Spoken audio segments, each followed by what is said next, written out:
Para un hombre, el alivio de haber escapado al desastre el día D fue quizá lo más impresionante de todo. Winston Churchill.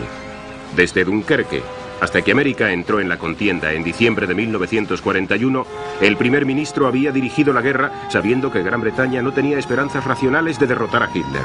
Incluso después, en 1942 y 43, Churchill se vio obligado a combatir también con el apasionamiento y la impaciencia imprudente de América para desembarcar en el noroeste de Europa. Los americanos solo veían que la guerra no podría ganarse hasta que los principales ejércitos de Hitler fueran atacados y vencidos.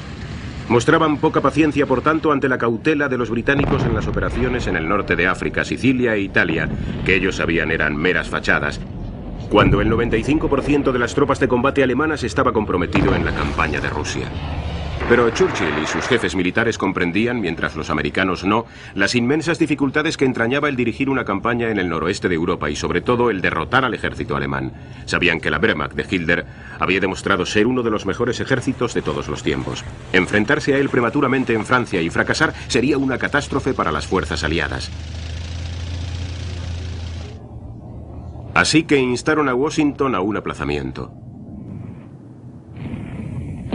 Aparte de esto, en 1942 parecía que los rusos estaban infligiendo terribles daños a Alemania. En el frente oriental, con un coste enorme en bajas por ambas partes, las legiones de Hitler estaban siendo destrozadas mes a mes. Churchill y sus generales estaban obsesionados con el recuerdo del sacrificio de las naciones occidentales en la Primera Guerra Mundial y estaban determinados a evitar otro baño de sangre. En la Segunda Guerra Mundial, tras la barrera de seguridad del canal, los británicos y americanos disfrutaban del lujo de poder esperar, adiestrarse y prepararse para luchar contra Alemania en el momento que ellos eligieran, mientras que durante 3 años los ejércitos ruso y alemán libraban la batalla más sangrienta de la guerra. Mientras los ejércitos aliados occidentales reunían sus fuerzas, los alemanes perdían más de 2 millones de hombres y Rusia más de 15 millones antes de que el primer soldado aliado pisara tierra en Normandía.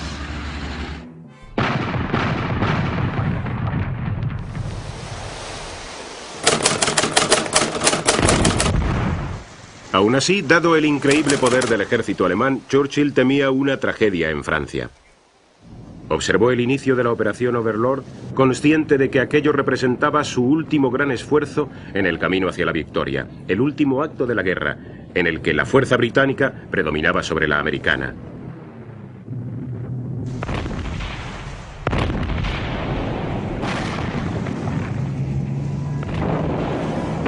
En la madrugada del día 6 de junio de 1944 y precedido del lanzamiento de paracaidistas de la infantería para proteger sus flancos, dio comienzo el desembarco de las fuerzas navales británicas, americanas y canadienses en las playas de Normandía, abriendo así la Operación Overlord.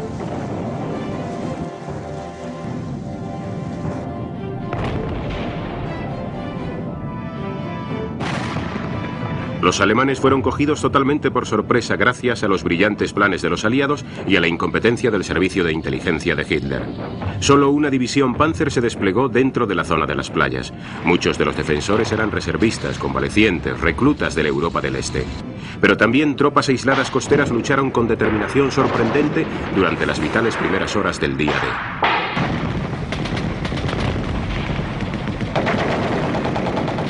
En cuanto a los invasores, además de la dificultad de abrirse paso por entre las defensas, existía el inmenso problema de acercar a la costa cientos de miles de hombres, de tanques, otros vehículos y armas y atravesar las playas en la confusión de la batalla. En los sectores británico y canadiense, en las playas de Gold, Juno y Sword, Dorada, Juno y de la Espada, las primeras oleadas sufrieron bastantes bajas. Pero el programa de Montgomery de avance hacia el interior, hacia Bayeux y Caen, se interrumpió rápidamente. Los hombres de Rommel hicieron lo que cabía esperar de ellos, luchando contra lo mejor de los ejércitos aliados y sus enormes fuerzas aéreas y terrestres.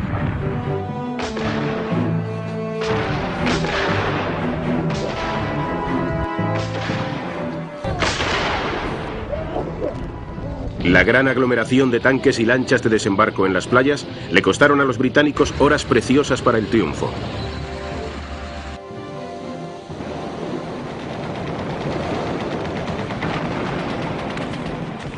Aún así, los defensores fueron aniquilados.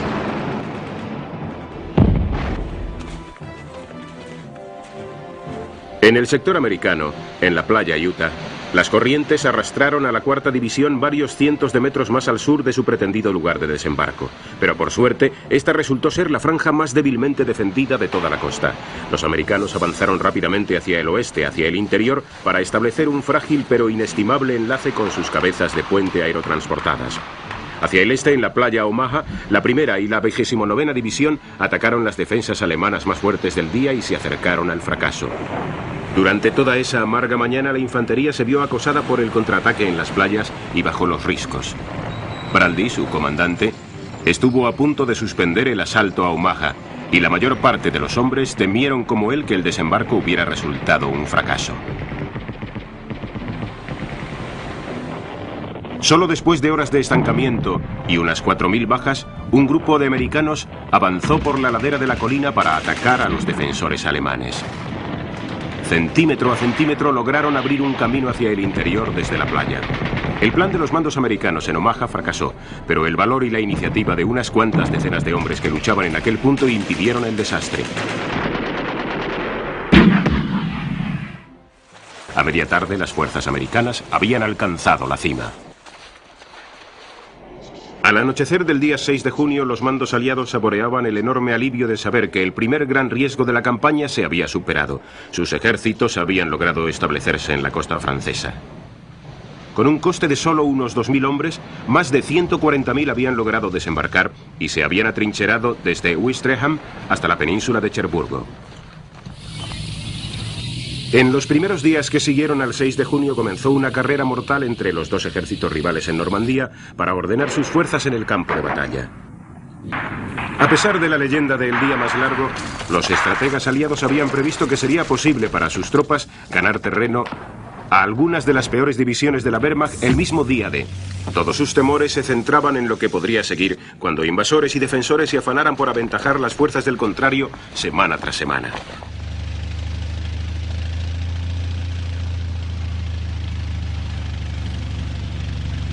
Aunque la ciudad de Valle fue tomada y las 5 cabezas de playa enlazadas antes de terminar la primera semana, los progresos en el interior se mostraban muy lentos. Los alemanes luchaban con gran valor y destreza. Los defensores demostraron su capacidad para resistir las balas y las explosiones enemigas sin abandonar. Los soldados aliados, preparados y entrenados durante meses para el desembarco, emplearon varios días en cruzar la playa para satisfacer las demandas de la batalla en el interior. En los primeros días después del 6 de junio, las divisiones de Montgomery intentaron romper el frente alemán con un asalto directo, pero demostró ser demasiado costoso y el ataque fue interrumpido. Más tarde, el 11 de junio, comenzó un movimiento de pinza alrededor de Caen. Por la izquierda, desde las posiciones ocupadas por la 6ª División Aerotransportada, envió a la veterana 51 Highland al ataque. Los escoceses estaban fatigados después de años de lucha en Italia y el desierto. Para decepción de Montgomery, su ataque fracasó. Asimismo, al oeste de Caen, la 7ª División acorazada, las famosas ratas del desierto, formaban la segunda punta de la pinza del plan británico. Sus tanques Cranwell se empeñaron en abrir una brecha en el frente alemán en Normandía. Pero en 2 sucesivos intentos, en Tilly y en Villers-Bocage, los británicos fueron recibidos por violentos contraataques y se vieron obligados a retroceder. Los alemanes ahora disponían de un frente continuo alrededor de la cabeza de playa de los aliados. No habría victoria hasta que este sector fuera suficientemente debilitado para que los aliados pudieran atravesarlo.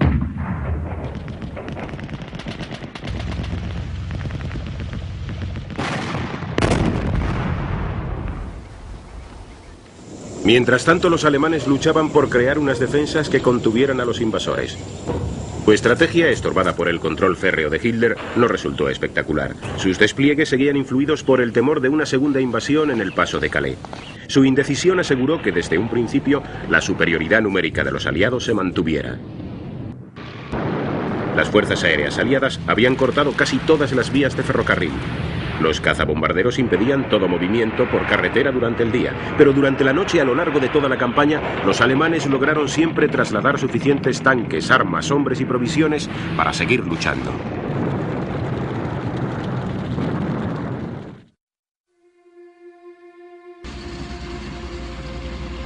En el flanco británico los progresos no eran mayores. El 26 de junio 3 divisiones atacaron un frente de 4 millas entre Carpiquet y Roré, hacia las riberas cuajadas de árboles del pequeño río Don. La operación Epsom.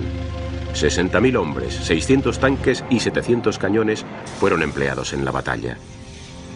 Durante las primeras horas los progresos fueron buenos. Después, como de costumbre, los asaltantes se encontraron con una resistencia alemana contundente. Durante 4 días, la lucha experimentó flujos y reflujos hasta que por el río Odón se decía que corría sangre. La infantería británica, a pesar de todo su poderío aéreo y de artillería y el apoyo naval, en estas batallas en los bosques estivales y en los arroyos del noroeste de Europa, sufrió por primera vez parte del horror del frente oriental o de Flandes de una generación anterior.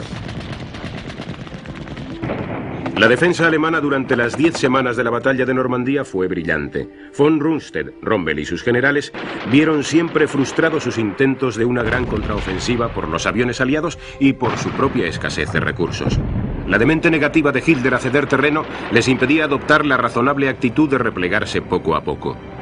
Pero los hombres de Rommel realizaban milagros diariamente, no cediendo terreno ante los contundentes ataques de los aliados, contraatacando para recuperar posiciones y obligando a los aliados a pagar un amargo precio por cada metro que conquistaban. Los jefes de Estado Mayor de los ejércitos aliados y los mismos soldados estaban consternados por las duras y sangrientas batallas que se veían obligados a librar en Normandía. Veteranos británicos y americanos habían venido del desierto, donde tarde o temprano podía hallarse un camino para rodear al enemigo y de esta forma evitar precipitadas confrontaciones a muerte.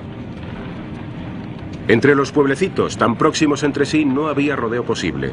La infantería constituía solo un 14% de la fuerza del ejército y soportaba el 80% de todas las bajas. El número de víctimas del día D se vio multiplicado muchas veces en las semanas siguientes, y atravesar el frente alemán parecía tan imposible como el primer día.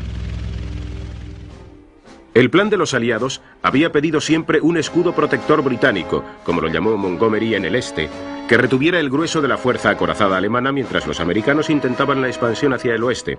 Y aunque más tarde Montgomery se empeñó en negarlo, ni sus colegas ni los americanos dudaron nunca que él hubiera deseado que ese escudo se estableciera al sur de Caen, donde había espacio suficiente para construir campos de aviación vitales.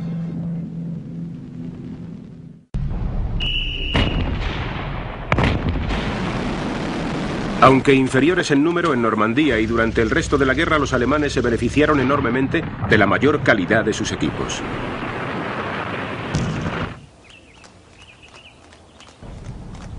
Antes del día D, los jefes de Estado Mayor de los ejércitos aliados estaban bien enterados de esto, pero argumentaban que ellos poseían tal superioridad numérica que una ligera inferioridad en la calidad de sus equipos no tenía gran importancia. Y ya en el campo de batalla, una y otra vez, pequeñas unidades de tanques alemanes infligían terribles daños en las fuerzas blindadas aliadas. Los aliados contaban con la inapreciable ventaja del control absoluto del aire. Mientras la Luftwaffe solo podía organizar ineficaces incursiones aéreas de ataque sobre el ejército invasor y la cabeza de playa, los cazabombarderos aliados bombardeaban las posiciones alemanas sin compasión. En todas las batallas libradas en Normandía, los aliados procuraron sacar provecho de la enorme superioridad de sus fuerzas aéreas para abrir un camino para sus ataques. La fuerza aérea fue devastadora contra las comunicaciones. Sin embargo, las tropas atrincheradas se mostraban sorprendentemente resistentes a los bombardeos. Con gran consternación, los comandantes aliados aprendieron en Normandía que no había sustituto para el doloroso y costoso empeño humano en tierra.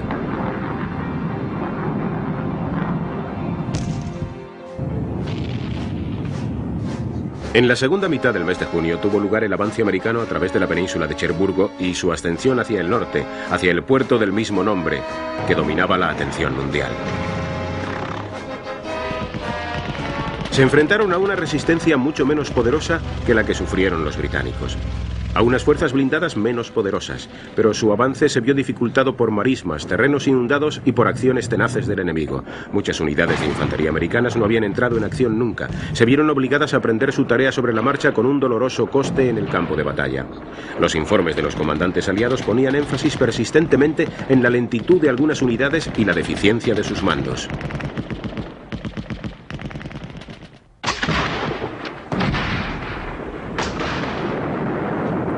Las magníficas divisiones aerotransportadas americanas tenían que soportar una parte desproporcionada de todo el peso del combate.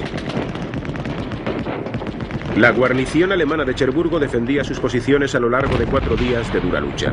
Finalmente, el 27 de junio, la última de las guarniciones se rindió. 39.000 prisioneros alemanes habían sido cogidos en el mes por el 7º Cuerpo de Ejército americano, que había dirigido el avance hacia Cherburgo al mando del brillante comandante Collins.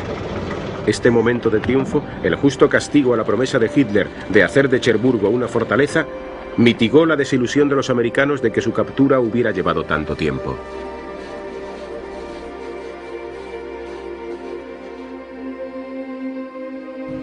Los aliados descubrieron con consternación que las demoliciones masivas habían dejado el puerto inutilizable.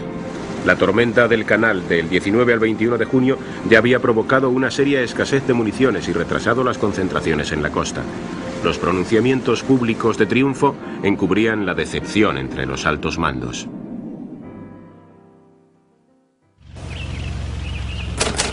En los primeros días de julio, los americanos empezaron a atacar en dirección sur, su primer gran intento de avanzar más hacia el interior de Francia.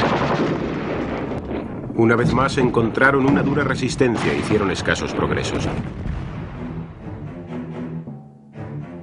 Los británicos lucharon por conquistar las ruinas de Caen, que por fin se rindió a mediados de julio.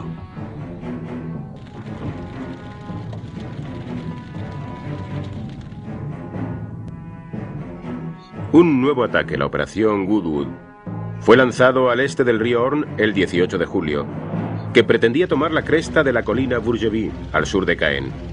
Esta era una operación a cargo principalmente de los blindados. Los mandos del ejército británico estaban tremendamente preocupados por la escalada de víctimas de su infantería.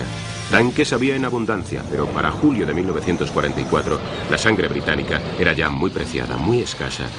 Mientras el ejército americano avanzaba, el ejército británico estaba condenado inexorablemente a replegarse. Este conocimiento obsesionaba todas sus operaciones en el noroeste de Europa.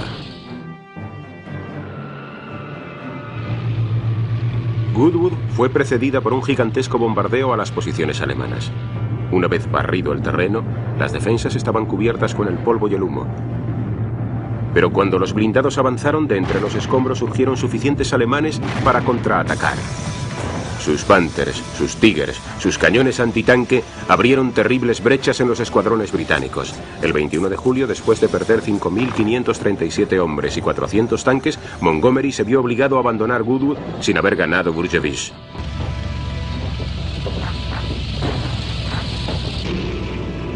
A medida que la paciencia de los aliados se acababa, la confianza de los americanos disminuía. Incluso la fe de Eisenhower y Churchill se debilitaba. La posición personal de Montgomery se vio seriamente dañada. Desde 1942, formaciones de aviones americanos habían atacado objetivos industriales alemanes con bombardeos diurnos de precisión.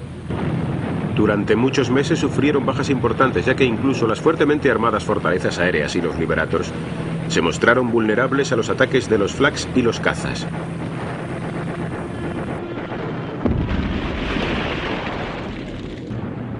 Pero en enero de 1944 el milagroso Mustang, el caza escolta de largo alcance, empezó a volar con ellos. En unas semanas este avión alcanzó la superioridad aérea sobre Alemania.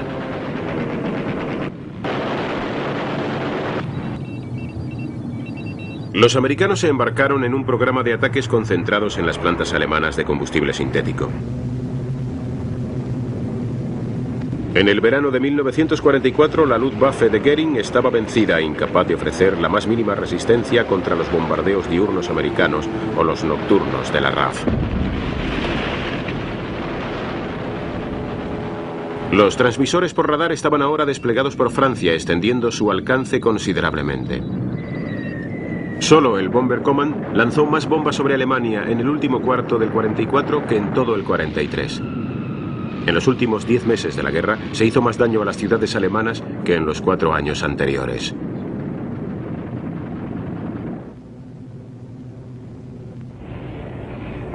Pero durante los 4 años de ofensivas aéreas, los jefes del aire habían exagerado persistentemente el daño que los bombardeos habían causado en la industria alemana. Ahora, cuando al fin habían encontrado una debilidad vital, los aliados tardarían en creerlo.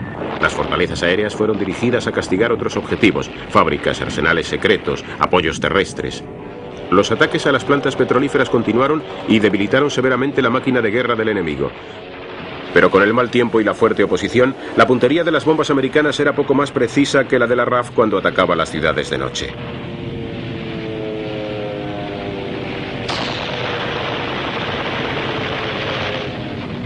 Las incursiones diurnas trajeron la ruina a Alemania, pero de alguna manera armas, municiones y fueles suficientes continuaron llegando a la Wehrmacht en los campos de batalla.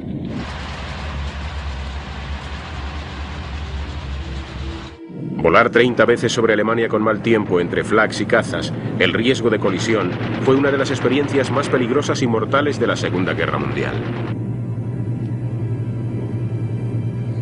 En el verano del 44 las técnicas de bombardeos masivos de la RAF eran altamente sofisticadas. Pathfinders, guiados por radar y sus experimentados pilotos, lanzaron una sucesión enorme de fuegos de artificio para guiar a los 700 u 800 aviones de la fuerza principal.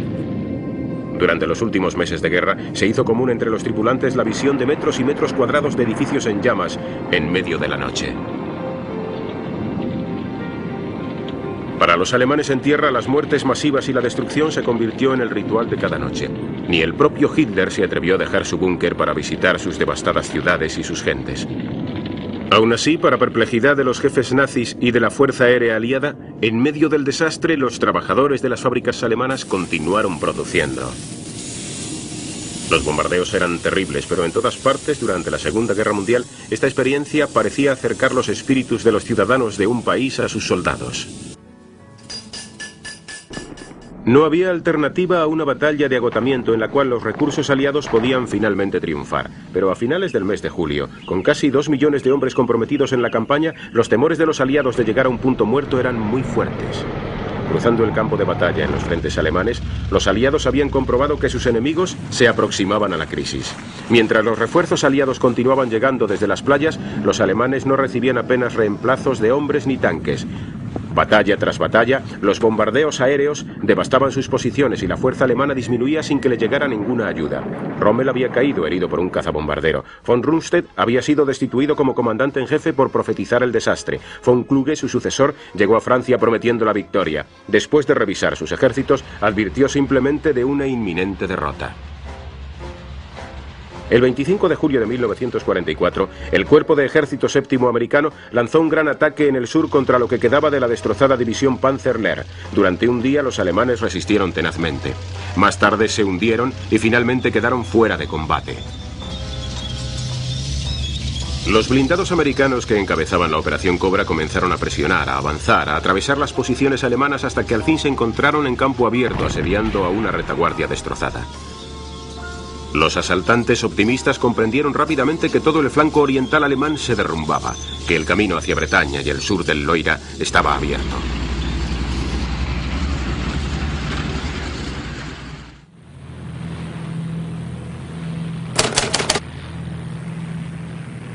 El 1 de agosto el tercer ejército del general Patton entró en la lucha, y Patton, que se había evitado las miserias de la batalla, experimentó la euforia de barrer atravesando Avranches y hacia el oeste, entrando en Bretaña a la cabeza de su ejército blindado. Algunas unidades americanas presionaron hacia el Loira y otras volvieron hacia el este por debajo y por detrás de los debilitados ejércitos alemanes. El 6 de agosto, en respuesta a una maniática orden de Hitler, las divisiones Panzer supervivientes lanzaron un contraataque en Mortain para romper el frente americano en Avranches. Los Panzer estaban ya extenuados para esa tarea. En los días siguientes, la aviación aliada y los tanques aplastaron el avance alemán y avanzaron implacablemente hacia el este, arrollando a los alemanes a su paso. Desde el norte, los británicos y los canadienses avanzaban lentamente hacia Falaise. Aún, los alemanes de la 12ª División Panzer se mostraron capaces de luchar tenazmente durante 2 semanas. Pero el avance de los aliados era irresistible. Desde el oeste, desde el norte, desde el sur, día a día reducían el círculo alemán, presionando a los restos del ejército de von Kluge, hasta el pequeño círculo que llegó a ser, por fin, el bolsillo Falaise.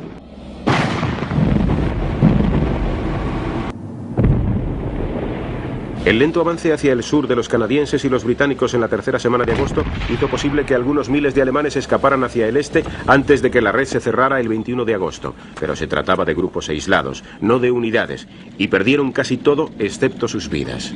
Tanques, armas, transportes.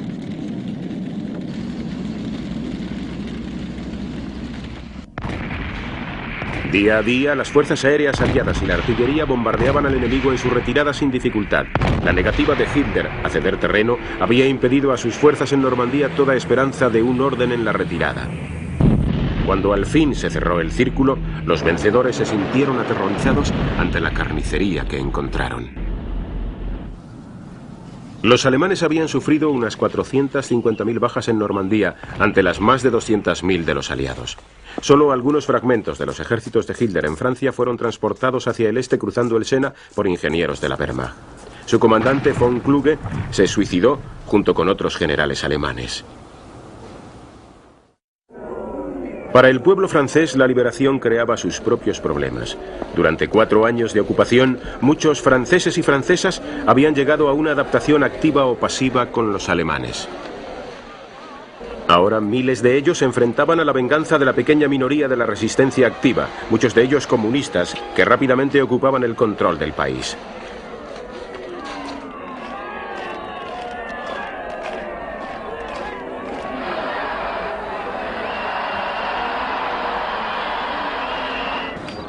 Por toda Francia, desde el día D, la resistencia había estado en acción atacando líneas de ferrocarril, líneas telefónicas y puestos alemanes. En miles de ciudades y pueblos, después de meses o años de permanecer ocultos, los hombres armados y con boinas negras comenzaron a aparecer en las calles, en algunos lugares, ocupando el control del gobierno local. Es fácil ser escéptico sobre cómo una pequeña resistencia había logrado hacer daño a los alemanes y en el gran número de adeptos que pasaron a engrosar sus filas durante los meses de junio, julio y agosto después de no haber hecho nada durante 4 años. Sin embargo, la resistencia realizó una contribución histórica vital al resucitar el alma de Francia. Después de tantas derrotas, humillaciones y desgracias nacionales, por fin podían verse a franceses y francesas construyendo su propia leyenda de la liberación. Y lo hicieron tan eficazmente que todavía hoy en las clases de historia de los colegios franceses aparece como dudoso que los británicos tuvieran alguna participación en la liberación de Francia.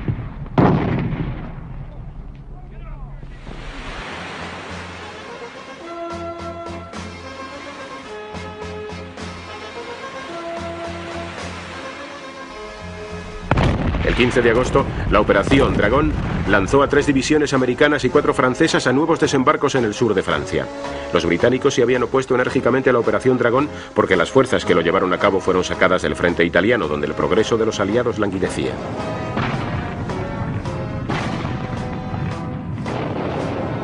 Las fuerzas alemanas destruidas u obligadas por la Operación Dragón estaban ya al borde de la retirada y el desembarco no tenía un propósito estratégico útil. Pero los americanos estaban determinados a concentrar todos los hombres y armas posibles en el campo de batalla que ellos consideraban vital en la frontera occidental alemana. Las columnas francesas y americanas dirigiéndose hacia el norte desde la Costa Azul y encontrando escasa resistencia, pronto se unirían con los ejércitos que avanzaban desde Normandía. Pero en esos últimos días de agosto, la tensión en París era muy fuerte. Mientras en todo el resto del país la resistencia libraba fieras batallas y sufría terribles represalias de los alemanes, la ciudad de París yacía dormida. De Gaulle en Londres temía que la batalla en las calles de la capital trajeran la ruina al mismo corazón de la civilización francesa o, peor aún, la dominación comunista. Y a medida que los ejércitos aliados avanzaban rápidamente hacia el Sena, la paciencia de la resistencia en París se agotaba. En la mañana del 19 de agosto, luchas dispersas surgieron por toda la ciudad y la resistencia intentaba tomar y controlar centros vitales. 50 alemanes y 125 parisinos murieron el primer día, y salvo momentos de tregua, la batalla se intensificó en los días siguientes.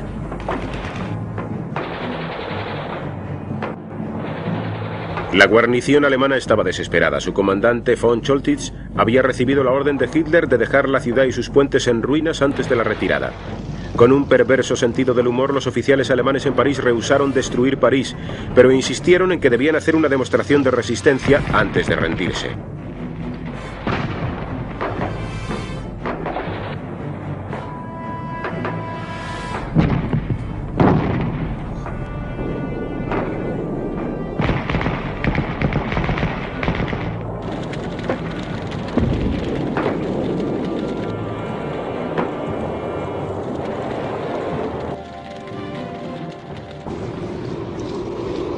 Las columnas blindadas aliadas barrían ahora hacia el este, siendo recibidas con alegría en todas las ciudades y pueblos por multitudes entusiastas.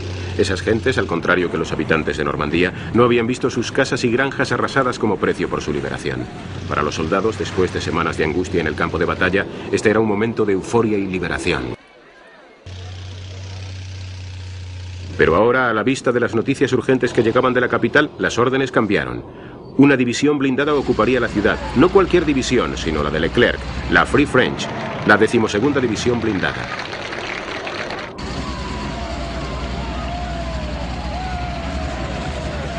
Durante el 23 y el 24 de agosto la división se dirigió hacia el este, siendo su avance constantemente presenciado y ralentizado por la población enfervorizada. En las afueras de la ciudad tropezaron con resistencia alemana esporádica. Finalmente, la noche del día 24, Leclerc envió una columna al mando de un capitán al centro mismo de la ciudad.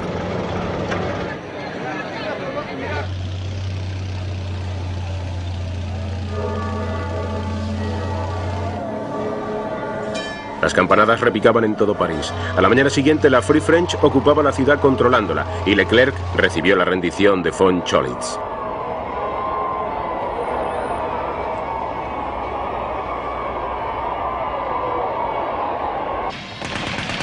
La lucha continuó en la capital durante el 26 de agosto.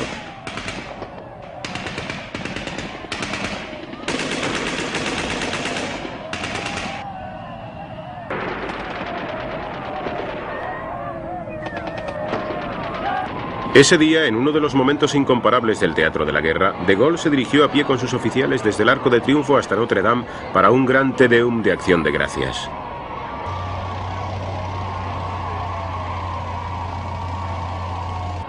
Tres días después, los aliados celebraban su victoria con un gran desfile a lo largo de los Campos Elíseos, al que asistió Eisenhower.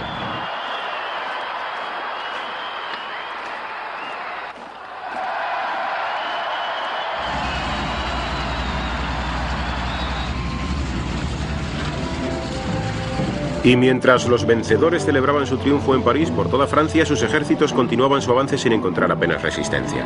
Los alemanes que quedaban solo querían huir hasta alcanzar las fronteras del Reich. El 31 de agosto los hombres de Patton cruzaban el Meuse. Al día siguiente se aproximaban a Metz en el Mosela.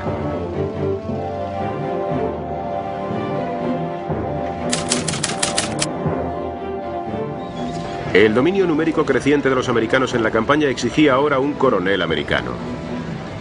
El 1 de septiembre, Dwight Eisenhower tomó de Montgomery el mando de las fuerzas terrestres que el general británico había ostentado desde el mismo día D.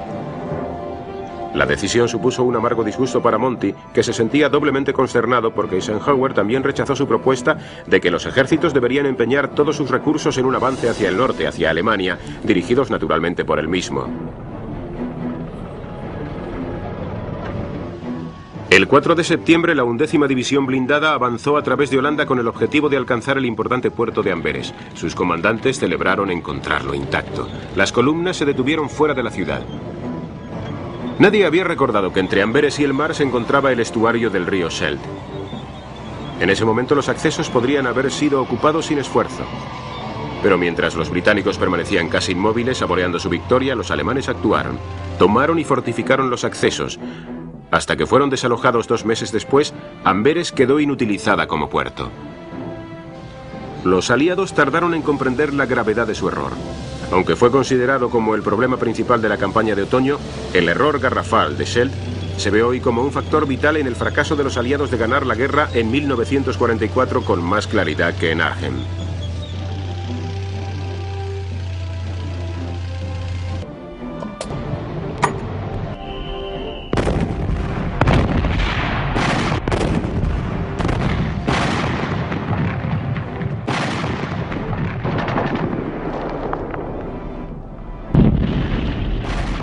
Los ejércitos alemanes habían sido destrozados en el oeste y en el este. Berlín estaba solo a 40 minutos de vuelo en un avión. Patton se indignó cuando su tercer ejército tuvo que detenerse por falta de combustible para sus tanques. Se quejó Eisenhower.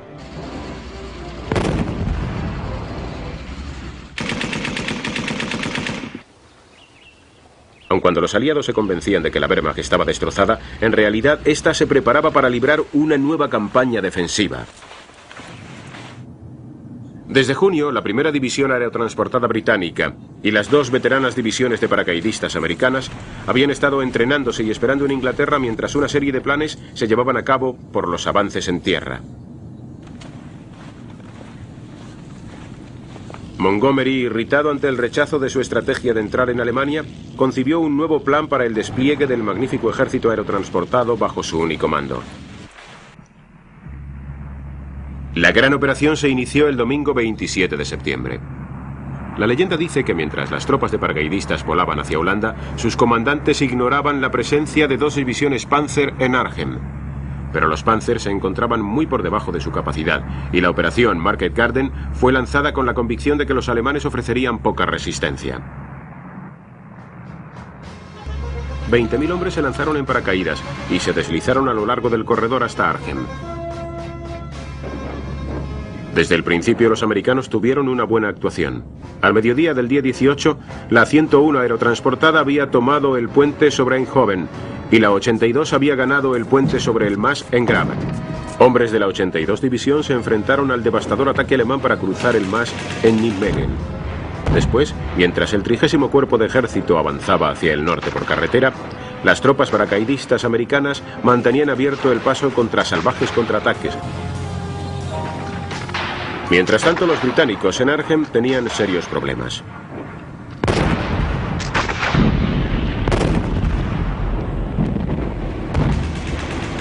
Solo una unidad, la segunda de paracaidistas, se trasladó lo bastante rápidamente desde la zona donde había caído para asegurar el extremo norte del puente sobre el Rin. Otros batallones, librando la primera batalla de sus vidas, no percibieron la urgencia desesperada de sus acciones. Les faltó movilidad y poder de ataque para enfrentarse a la respuesta alemana, que llegó como de costumbre implacable y efectiva.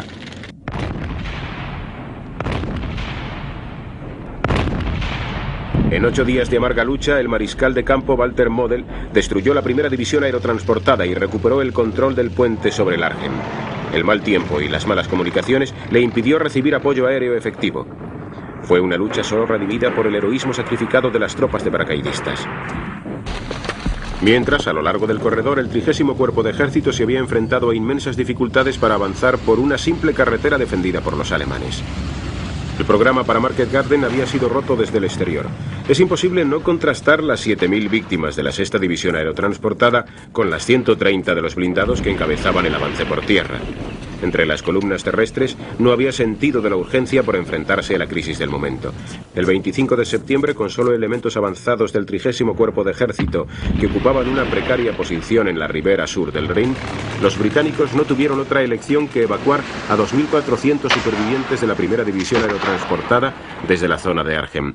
Market Garden acabó en un amargo fracaso y acabó con las esperanzas de Montgomery. Por todo el frente aliado, a medida que el otoño dejaba paso al invierno y la lluvia y el barro enlodaban los ejércitos, los soldados sabían que la última posibilidad de terminar la guerra en el año 44 se había esfumado. Los ataques locales se llevaban a cabo con poco entusiasmo. Aunque los aliados poseían una ventaja de 3-1 en hombres, tanques y armas sobre sus enemigos, el soldado alemán mantenía un sorprendente dominio psicológico sobre los ejércitos aliados.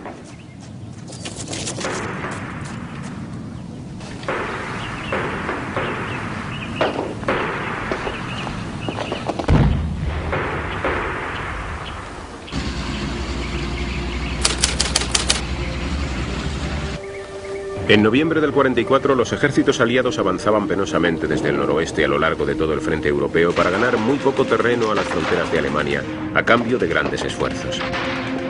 Metz se rindió a Patton el 22 de noviembre y la 5ª División acorazada francesa alcanzó el Rin en Rosenau.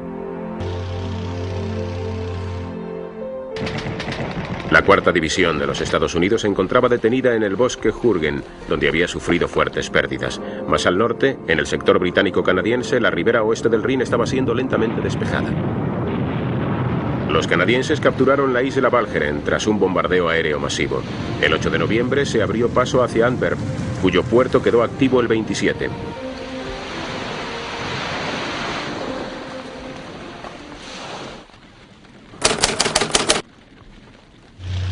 El tercer ejército empujó a los alemanes lejos de la orilla oeste del Meuse a principios de diciembre, pero las últimas semanas del 44 fueron días de movimientos lentos y éxitos arrancados al enemigo a costa de vidas y de paciencia.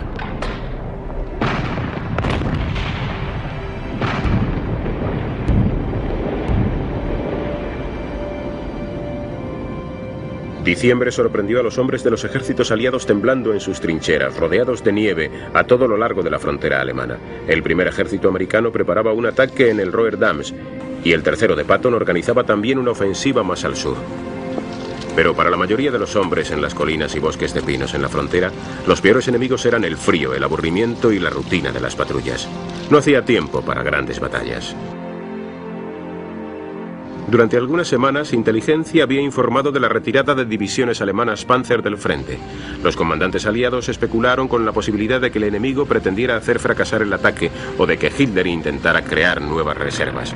El único punto de vista que no se consideró en serio fue el de un ataque masivo por parte de los alemanes. Eisenhower, Bradley y sus generales pensaron que si los alemanes no podían reunir fuerzas para un ataque efectivo, una gran ofensiva destinada al fracaso solo aceleraría la derrota absoluta. Lo que los estrategas aliados no podían saber era que en septiembre Hitler en persona había ordenado un contraataque masivo en las Ardenas en contra de las sugerencias de todos sus generales. La operación Vigilancia en el Rin fue su decisión personal para el desánimo de sus más fervientes seguidores. En noviembre y diciembre, a pesar de la falta de confianza de los generales en el plan, con meticulosa dedicación los alemanes reunieron fuerzas, se aprovisionaron de combustible para los tanques, sacaron todas las reservas acorazadas de las fábricas. El mal tiempo que impedía los vuelos de reconocimiento aliados apoyó sus preparativos.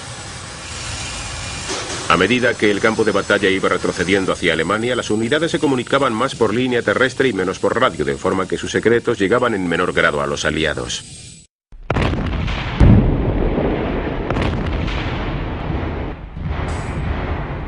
A las 5:30 en la mañana helada del 16 de diciembre del 44, los alemanes atacaron en un frente de 90 kilómetros hasta las fronteras de Luxemburgo y Bélgica, enfrentándose 4 débiles divisiones de infantería americana contra 20 alemanas, 7 de ellas Panzer, llevando cerca de 1000 tanques y armas de asalto. Fue un golpe sorpresa, cogieron a los americanos desprevenidos. Los comandantes no estaban preparados y pronto perdieron el contacto debido a los cortes en los teléfonos.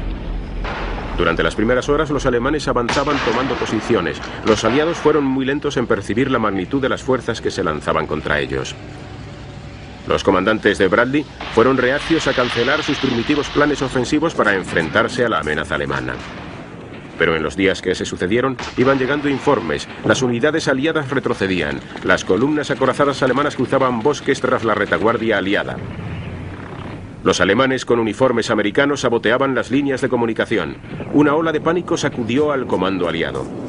Todas sus previas concepciones acerca de la ruina de los ejércitos alemanes parecían hundirse una vez más. Estaban desconcertados ante la habilidad de Hitler para reunir fuerzas para un ataque, incluso en este momento de último aliento.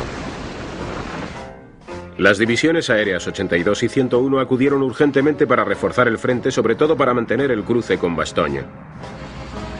Se había abierto una profunda grieta en la línea del primer ejército de los Estados Unidos. Los aliados estaban como hipnotizados ante el espectro de grandes fuerzas alemanas avanzando rápidamente hacia el Mois.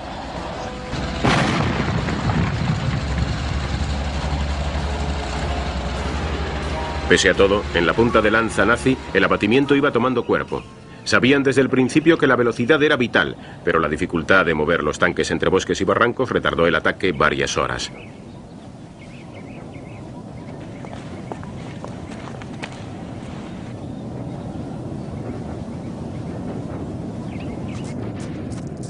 Una feroz resistencia americana mantenía la ofensiva, sobre todo en Moschau, donde los alemanes tuvieron numerosas bajas. Se mantuvieron las posiciones americanas en el Bulge.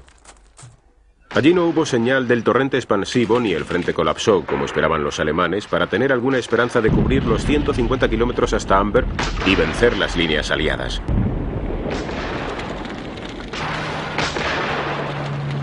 Las promesas de la Luftwaffe de apoyar el ataque desde el aire no se estaban cumpliendo. Y el miedo de los generales crecía.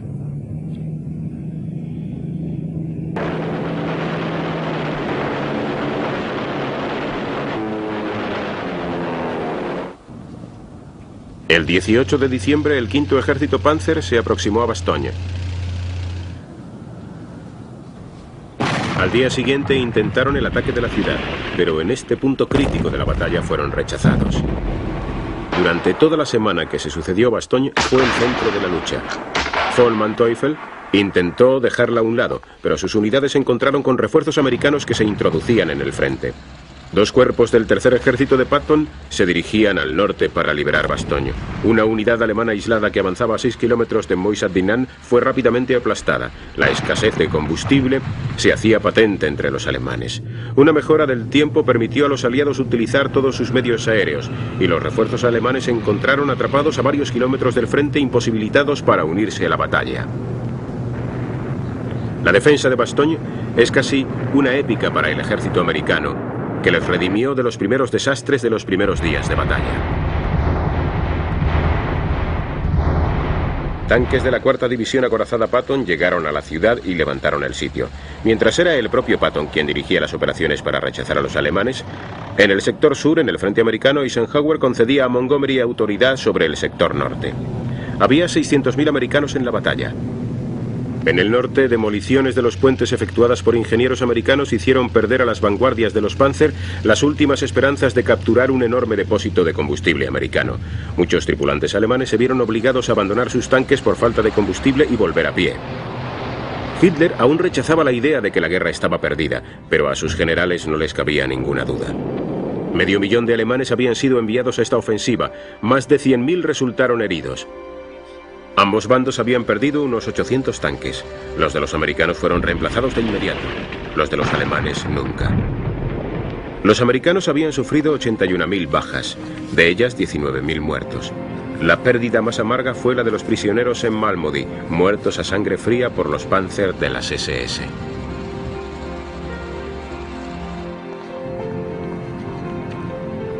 Para los alemanes, como ya habían predicho los generales de Hitler, la ofensiva resultó un desastre con grandes pérdidas de hombres y material sin ningún resultado útil. Una vez más, los aliados permitieron que el enemigo escapara sin más consecuencias que su derrota. Patton envió tropas a través de la base del Bulge para cortar la retirada a los alemanes, a lo que seguiría una gran contraofensiva. Ni Eisenhower ni el prudente Montgomery mostraron interés alguno en seguir este movimiento. Los americanos se limitaban a empujar a los alemanes paso a paso y luego se detenían a pensar. La batalla de las Ardenas terminó con victoria americana, pero no tan rotunda como pudo haber sido con un poco más de determinación, una vez que la suerte de la batalla había cambiado.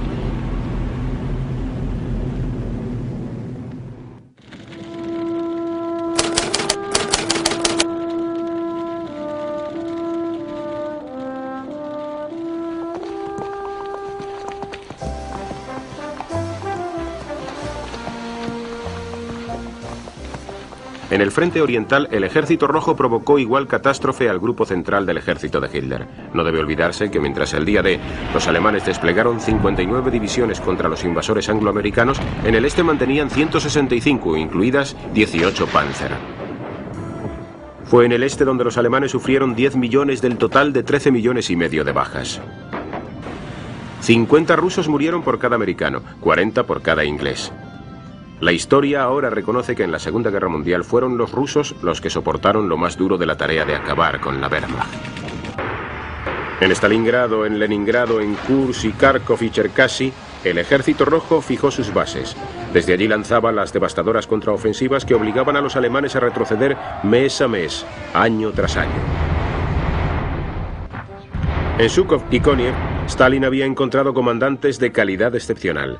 A medida que el ejército alemán retrocedía hacia las fronteras de Rusia y hacia Polonia, con la ofensiva de invierno del 43, el problema que más constreñía a los rusos era el de la falta de provisiones. En los últimos 18 meses de la guerra, los rusos lanzaron una sucesión de grandes ofensivas que hicieron retroceder a los alemanes durante tantas semanas como los atacantes pudieron contar con combustible y provisiones. Después, el Ejército Rojo se detenía durante semanas o meses para hacer recuento de prisioneros y reunir recursos. Von Manteuffel, uno de los líderes de los Panzer alemanes, describió el temor de sus hombres ante el modo como sus enemigos marchaban a la guerra. El avance de un ejército ruso es algo que los occidentales no pueden imaginar. El soldado lleva un saco a la espalda lleno de secos mendrucos de pan y vegetales crudos recogidos por el camino de los campos y los pueblos. Los caballos comen la paja de los tejados de las casas. Cuentan con poco más. Y sin embargo, este ejército funcionaba ayudado por la maníaca negativa de Hitler de permitir a sus generales el retirarse a una línea más defendible en un frente más estrecho.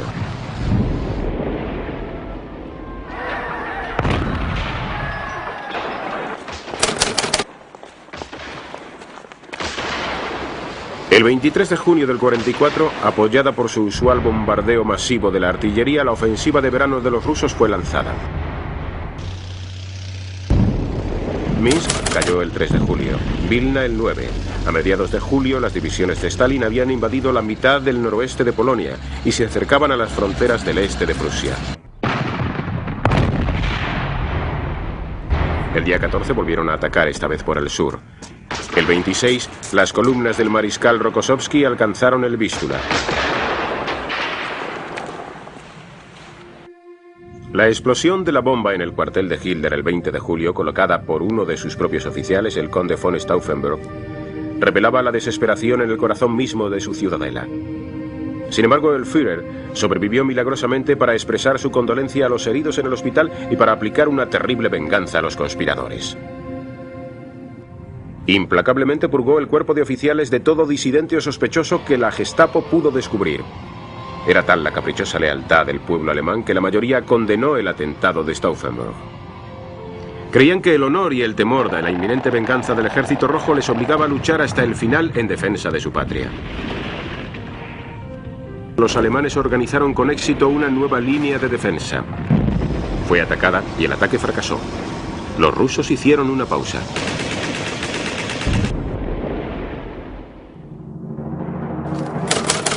El 1 de agosto, los comandantes de la resistencia polaca, el Ejército Nacional de Varsovia, movilizó sus fuerzas contra sus ocupantes, esperando alcanzar el control de la capital antes de que llegaran los rusos. Pero los rusos no aparecieron, a pesar de las desesperadas llamadas por radio de los polacos, a pesar de los ruegos y las imprecaciones de Churchill y Roosevelt. Las divisiones de Stalin permanecieron inmóviles durante 62 días de terrible lucha que siguieron.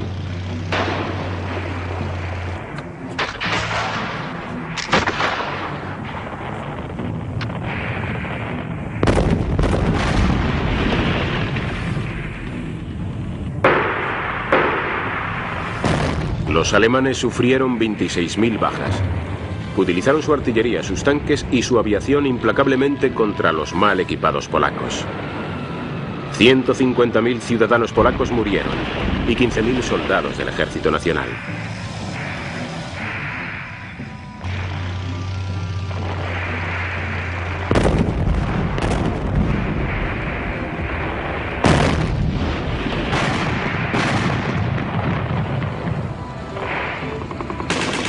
La lucha no terminó hasta el 2 de octubre.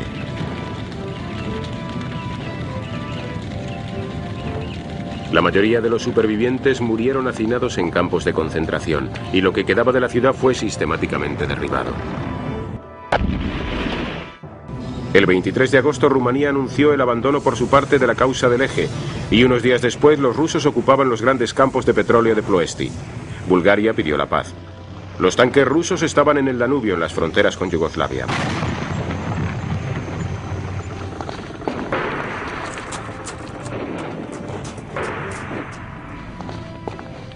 En el este y en el oeste parecía que el imperio nazi se arrodillaba.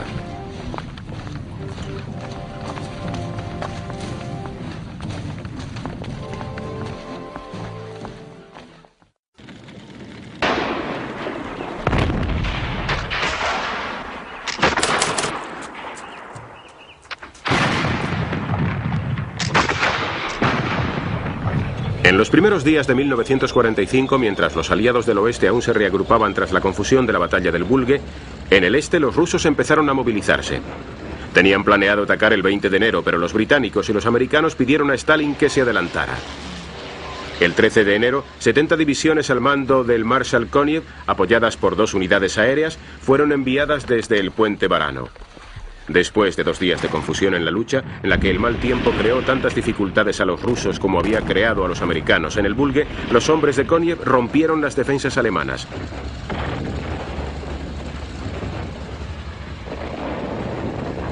Los rusos empezaron a avanzar hacia el oeste. El día 14, el Marshal Zhukov avanzó más al norte, llegando hasta Varsovia, que cayó el 17. El 19, los hombres de Koniev llegaron a la frontera de Silesia, la segunda región industrial alemana después del Ruhr. Al final de la primera semana de ofensiva, los rusos habían avanzado 150 kilómetros en un frente de 600.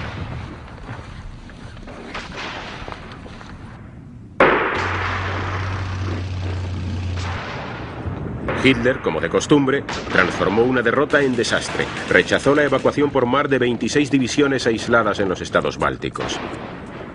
Las necesitaba, según dijo, para defender el campo de desarrollo y pruebas de los submarinos U-Boat.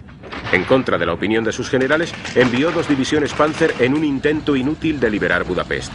Rechazó los consejos de que sus ejércitos se retiraran ante el avance ruso y dejaran que el enemigo gastara sus energías avanzando en un espacio vacío. En lugar de eso, les obligó a permanecer y morir en sus trincheras. Los rusos sufrieron muchas bajas.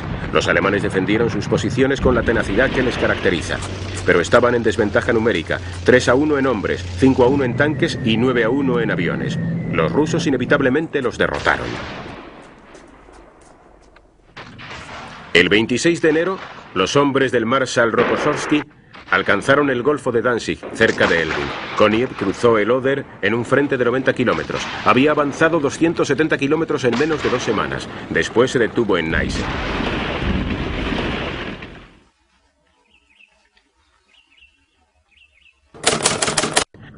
A finales de febrero del 45, la ofensiva rusa se detuvo, habiendo llegado a sus límites de hombres y municiones. El frente alemán ocupaba unos 300 kilómetros entre el Báltico y las montañas de Bohemia. Las fuerzas de Hitler pudieron volver a crear un frente de resistencia.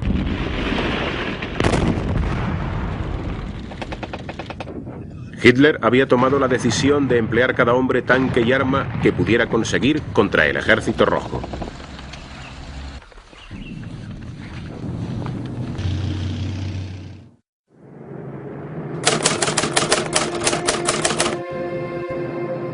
En los primeros meses de 1945, la eficacia mortal de Comando Bombardero y la Fuerza Aérea de Estados Unidos alcanzaron su cenit. Las ciudades alemanas eran ahora bombardeadas a una escala sin precedentes.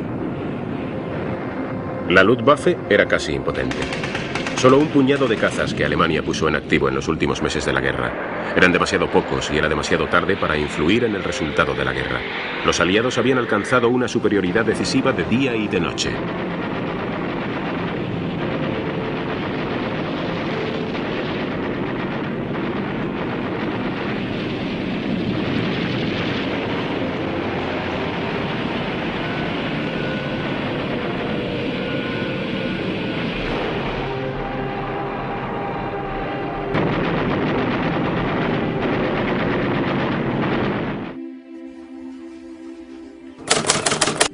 A primeros del mes de febrero del 45 se reunieron en Yalta, en Crimea, los 3 jefes militares de la Gran Alianza en la última gran conferencia.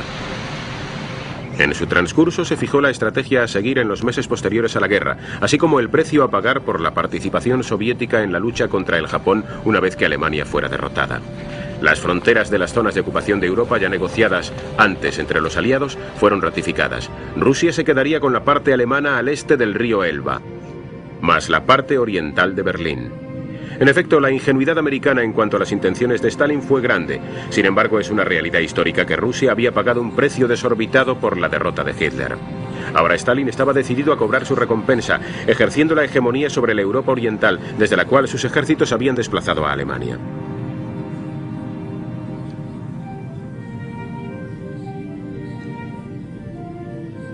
En lo sucesivo, Churchill denunciaría incesantemente las ambiciones de Rusia y proponía una entrada precipitada en Berlín. Es imposible creer que tal acción hubiera alterado el mapa de Europa de la posguerra. En todo caso, los aliados no tenían ganas para un enfrentamiento con Rusia.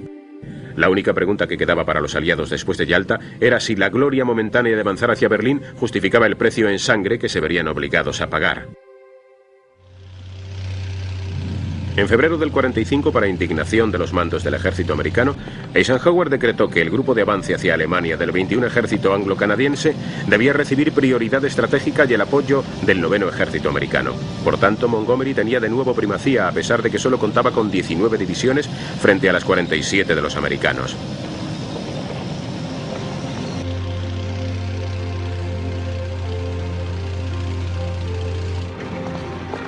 Los británicos atacaron el Ruhr y el Rin por el norte, pero las iniciativas americanas por el sur amenazaron los planes de los generales.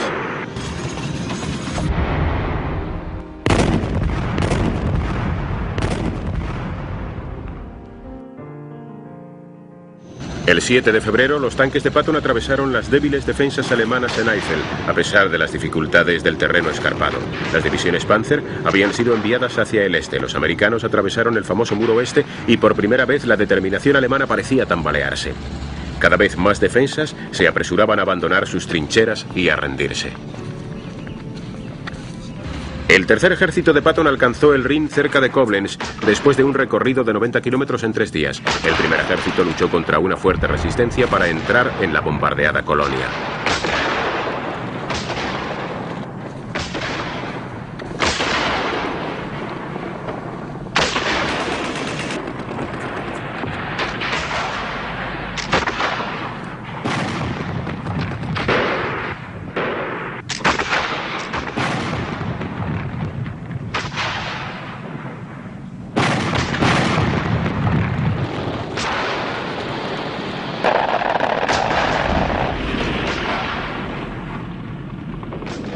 En la noche del 13 de febrero de 1945, el comando bombardero voló sobre Dresde. Este ataque no era diferente a los otros en las mentes de los estrategas, pero una terrible combinación de bombas precisas, mal tiempo y azar contribuyeron a generar una tormenta de fuego parecida a la que había acabado con Hamburgo y Darmstadt.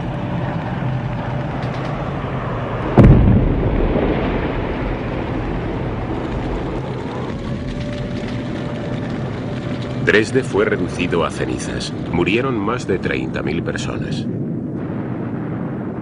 En las filas aliadas existió durante toda la guerra cierta oposición al bombardeo de ciudades por causas morales o estratégicas. La destrucción de Dresde provocó la primera reacción política y pública abierta en Gran Bretaña y América. Era bien sabido que Dresde tenía poca industria y muchos bellos edificios. Puede que ahora que el fin estaba tan cerca, algunos entre los victoriosos sentían que podían permitirse clemencia para los vencidos.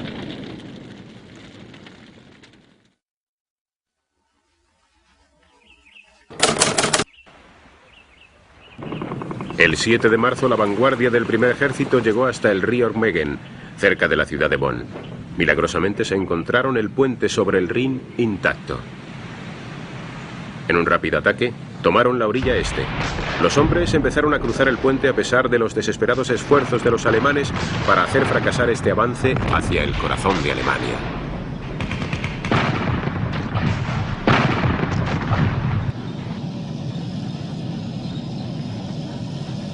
Pero Eisenhower había acordado que los hombres de Montgomery efectuaran el mayor ataque para cruzar el río. El general británico aún estaba preparando su gran ataque.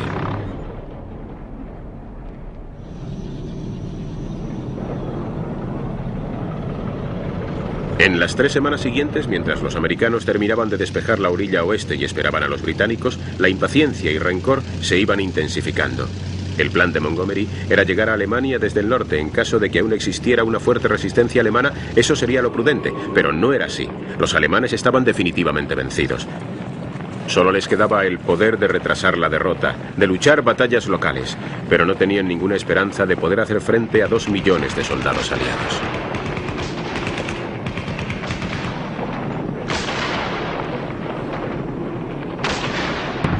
En el último momento, Hitler sustituyó a su general veterano von Rundstedt por Albert Kesselring, que había llevado brillantemente la defensa de Italia. Pero Kesselring no podía defender mejor que Rundstedt la Alemania del oeste con los restos de un ejército. Incluso cuando el puente Remagen por fin se derrumbó después de un intenso bombardeo y el ataque de artillería de los alemanes, los americanos no tuvieron dificultades en reemplazarlo y continuar el avance hacia el este.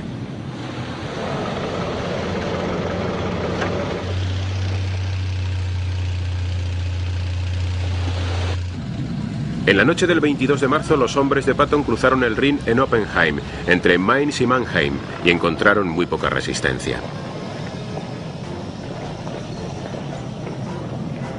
En todas partes, los muros del castillo de arena de Hitler se derrumbaban.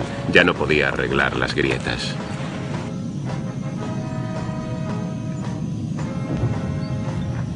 El 23 de marzo comenzó el terrible bombardeo para cubrir el cruce del Rin por parte de Montgomery en Wesel. 59.000 artificieros británicos y americanos prepararon este avance y despejaron los obstáculos alemanes. 3.000 armas y los enormes y pesados bombarderos de las fuerzas aéreas aliadas devastaron las defensas alemanas.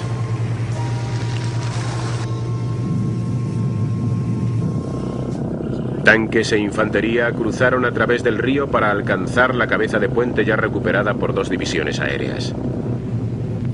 Esta fue la más grande operación paracaidista de toda la guerra y probablemente de todos los tiempos.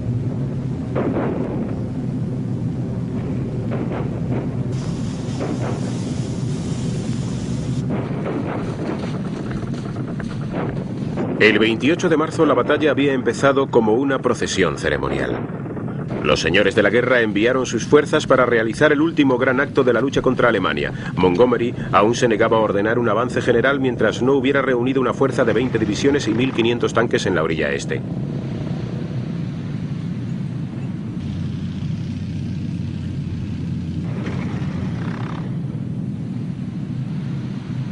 Cuando sus hombres por fin empezaron a avanzar, el mayor obstáculo que encontraron no fue el ejército alemán, sino las montañas de escombros levantadas por los bombardeos aliados.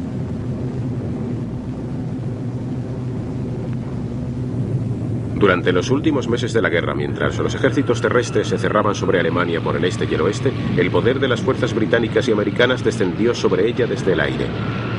Cayó sobre sus ciudades, fábricas, vías de ferrocarril y sobre sus gentes.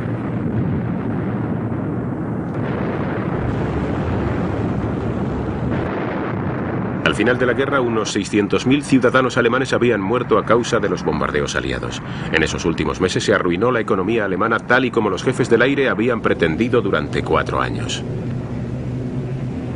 Dejando a un lado el coraje y sacrificio de las tripulaciones, queda la duda de si la ofensiva aérea realmente acortó la guerra.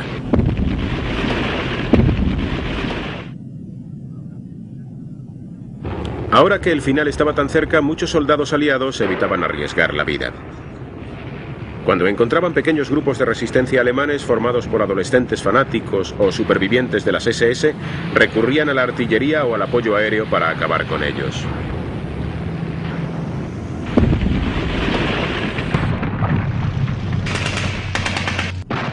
El avance aliado hacia Alemania se convirtió más en una cauta procesión hacia Elbe que en una operación de guerra.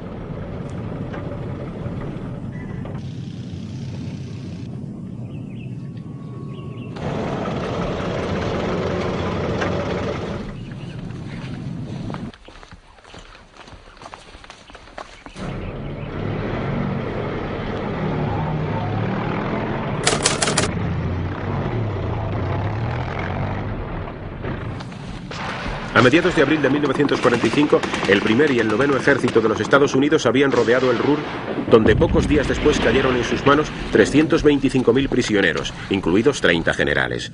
Model, su comandante, se entrega, siendo uno de los 101 generales alemanes que lo hizo en el transcurso de la guerra. En Berlín, Hitler y sus comandantes estaban bien informados de los planes aliados para la partición de Alemania. Cada día, la capital en ruinas se tambaleaba bajo los incesantes bombardeos aéreos. 87 incursiones aliadas en menos de 3 semanas. Y aún el 12 de abril, cuando se anunció que el presidente de los Estados Unidos, Franklin Roosevelt, había muerto en vísperas de la victoria final, Hitler y su corte lo celebraron. Todavía fantaseaban acerca del inminente colapso de la Gran Alianza, un conflicto armado entre los vencedores, como la promesa de salvación para ellos.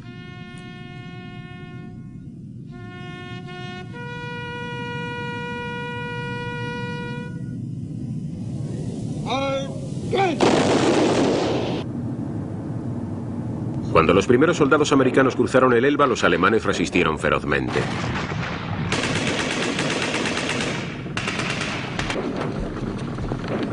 Los canadienses se vieron obligados a soportar algunas de las batallas más duras de toda la campaña para atravesar los ríos y canales de Holanda, para tomar Arnhem el 14 de abril y alcanzar el Mar del Norte 2 días después. Para los aliados estos fueron un montón de viejos recuerdos de 7 meses emotivos.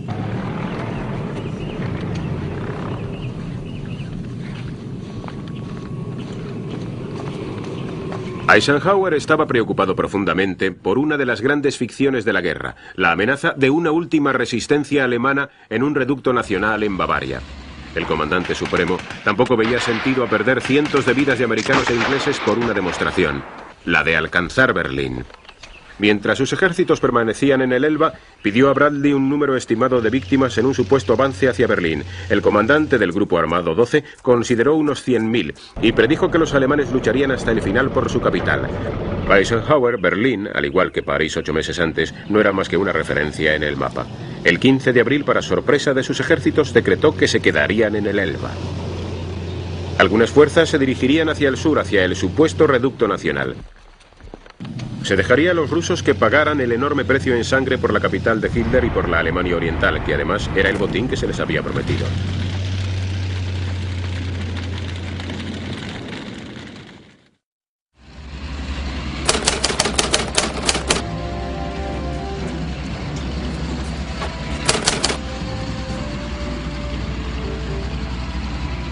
Para el asalto de Stalin a Berlín, sus mariscales habían reunido una de las más grandes concentraciones de potencia de ataque en la historia de la guerra a lo largo de las riberas del Oder.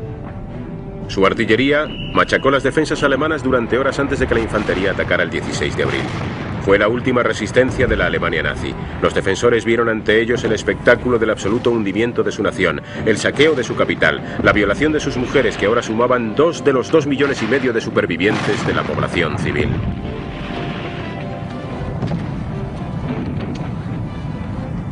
En los 2 primeros días de la batalla, los rusos ganaron solo cabezas de puente poco sólidas en la ribera occidental del río. Después, cuando la munición de los alemanes se agotaba, se destruyeron tanques y cañones y los atacantes avanzaban, la línea se colapsó. Los hombres de Zhukov entraron por el este, los de Koniev por el sur. El 25 de abril, sus ejércitos se unieron en las afueras de Berlín. Al día siguiente atacaron la ciudad. Los defensores les obligaron a luchar metro a metro, calle por calle. Era una fanática resistencia que solo podía tener un final, pero que costó a los rusos 300.000 bajas.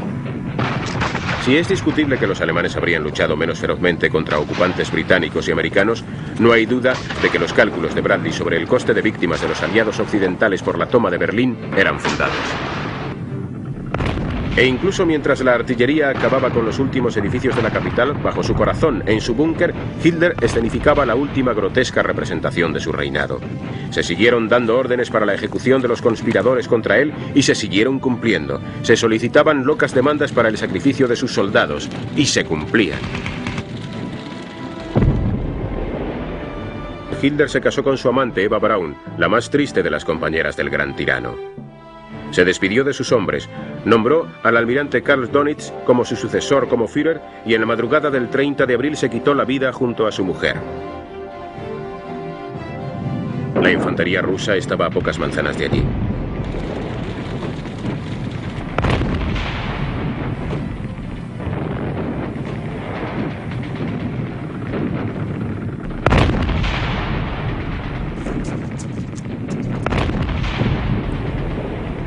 Mientras algunos de los acólitos de Hitler como Goebbels se quitaron la vida, otros huyeron por entre las ruinas o por las alcantarillas de la ciudad, abandonando el búnker del Führer tras haberle prendido fuego. Algunos murieron en las calles luchando, incluido el diputado de Hitler Martin Bormann. Otros huyeron a las líneas de los aliados más allá del Elba. Por todo Berlín, mientras grupos de alemanes luchaban hasta el final, entre las hordas rusas que seguían a las divisiones de élite de los guardianes, comenzó una gran orgía de violaciones y saqueos. Habiendo soportado y sufrido tanto, los hombres del Ejército Rojo consideraban los trofeos de Berlín como una justa recompensa, y sus jefes parecían estar de acuerdo con ello.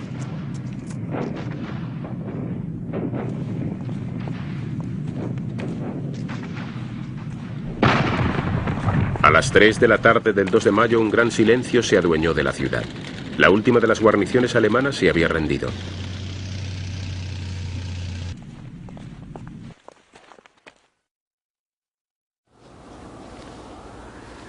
Incluso después de la muerte de Hitler y de la caída de Berlín, la guerra en Europa todavía iba a durar una semana más. Mientras los ejércitos aliados se extendían por toda Alemania para completar su ocupación, muchos miles de hombres más continuaban muriendo. Quedaban grupos de fanáticos resistentes que había que vencer. Además, todas las unidades alemanas que se enfrentaban a los rusos luchaban ferozmente por cruzar al frente occidental y rendirse a los aliados occidentales antes que al Ejército Rojo.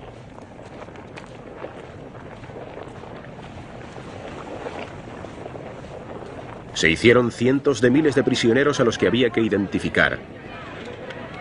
alimentar y hospedar.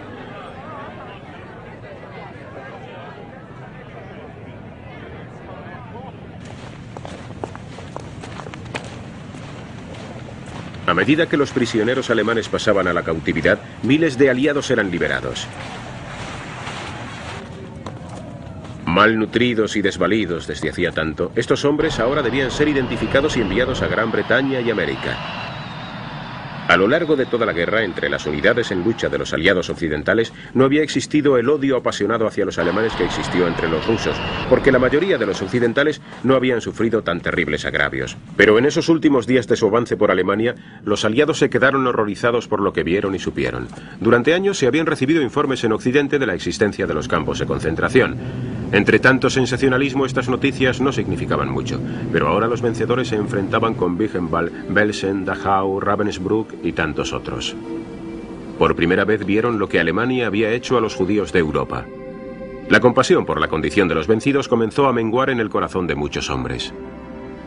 Fue la experiencia de los campos de concentración lo que indujo a los escépticos que había entre los aliados a apoyar que los jefes del nazismo fueran juzgados por sus crímenes.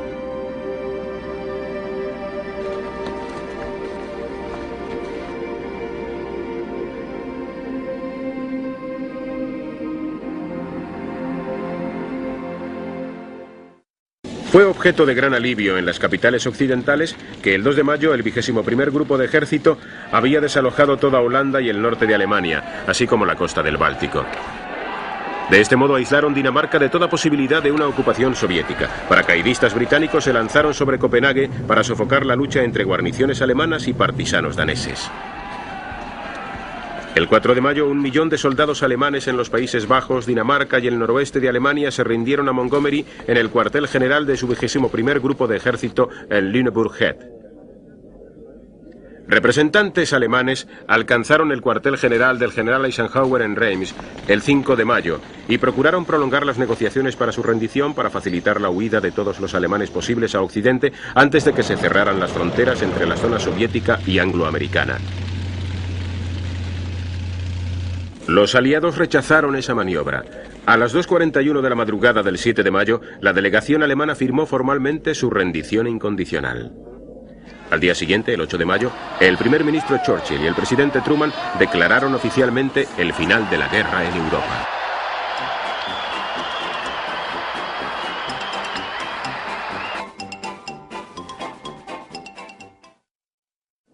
Las primeras graves heladas de la Guerra Fría caían ya sobre Europa. Por muchos intercambios de cortesías entre generales y banquetes para los generales rusos y angloamericanos, la implacable hostilidad de los soviéticos era ya aparente.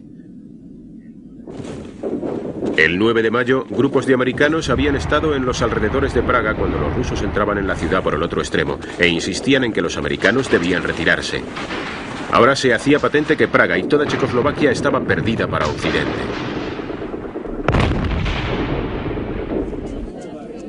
Entre todas las alegrías por la victoria, para muchas personas coherentes era una ironía trágica que Polonia, por cuya libertad Gran Bretaña y Francia habían entrado en guerra contra Hitler en septiembre del 39, permaneciera ahora dentro de las fronteras soviéticas. Los polacos, que habían luchado con gran valentía por la causa aliada en todos los frentes de la guerra, se encontraron con que los únicos frutos de la victoria para ellos eran la sustitución de una tiranía por otra.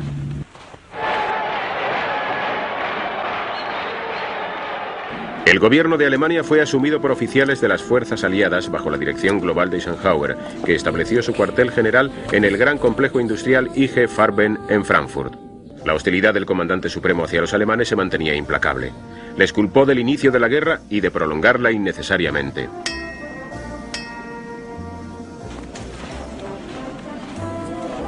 Si desde 1918 toda la burocracia y organización del gobierno interno alemán habían permanecido en su lugar, en 1945 fue desmantelada por completo.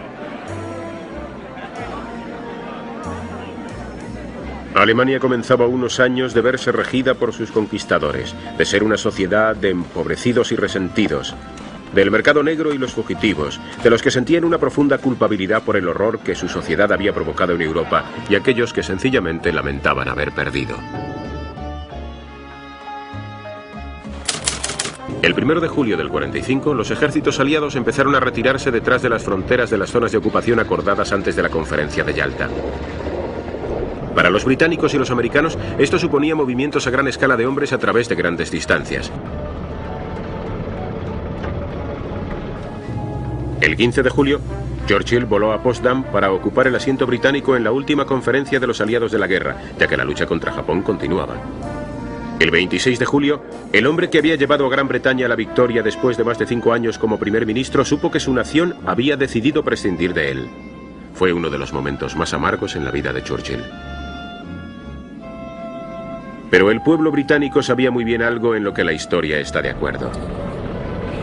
Churchill había sido el mayor líder de la historia de Gran Bretaña en guerra, pero uno de los políticos más equivocados en tiempo de paz. Él ya había jugado su baza, y muy bien jugada.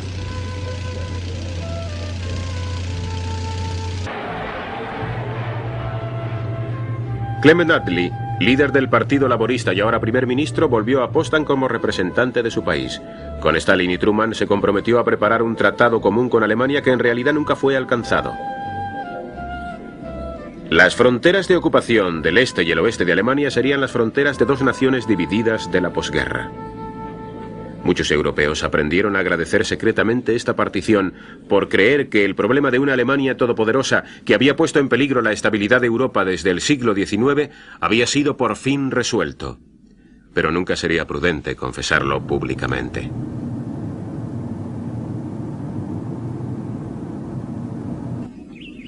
De los líderes enemigos, Himmler se quitó la vida después de ser capturado. Göring se suicidó horas antes de su ejecución en Nuremberg. Keitel, Joll, Ribbentrop, Streicher y otros criminales menores fueron ahorcados. Muchos más, incluido Hess, Speer y Dönitz, cumplieron largas condenas.